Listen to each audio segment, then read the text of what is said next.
Long ago, before the Iroko trees grew tired of standing and before the moon forgot how to tell stories, there was a small village called Ayatoro, resting between a slow river and red dust farms. In that village lived a young girl named Adunni. She was beautiful, not only in face, but in heart. Her smile was like early morning sunlight, and her voice was as soft as the evening breeze. But beauty does not chase away sorrow. Adunni's mother, the woman who sang her to sleep and braided her hair with love, had gone to the land of the ancestors. From the day her mother was buried, Adunni's laughter became thin like old cloth. For a time, her father tried to be both father and mother. But loneliness is a heavy calabash. It soon slips from the hand. So he married another woman and brought her into the compound. At first, the new wife smiled sweet smiles. But when the wedding drums grew silent, her true face showed like a knife hidden in cloth. The stepmother hated Adunni's beauty and her gentle ways. She made her rise before the cock crowed and sleep after the owl had spoken.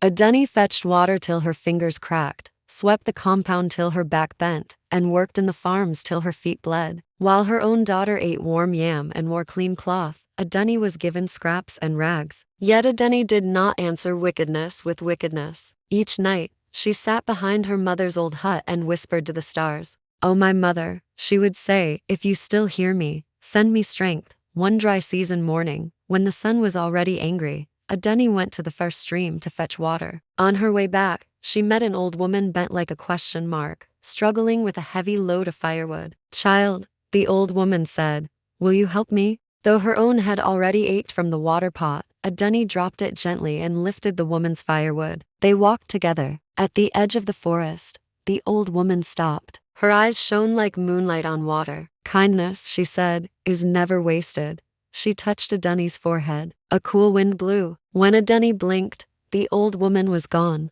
From that day, Adunni's tears turned to seeds of blessing. Whenever her stepmother tried to shame her, people spoke in her defense. Whenever she went to the market, strangers showed her favor. And soon, her beauty of heart began to open doors that cruelty had locked. Not long after, the prince of a nearby town came seeking a wife, not of painted face, but of good character. The story of Adunni reached his ears like sweet music. He came, he saw, he asked questions, and what he found was not only a beautiful girl, but a soul shaped by patience and light. Adunni left Ayatoro not in tears, but in honor. As for the stepmother, she was left alone with her bitterness, which is the only companion of a wicked heart. And so the elders say, the child who endures the storm with a clean heart will one day drink from a river of joy.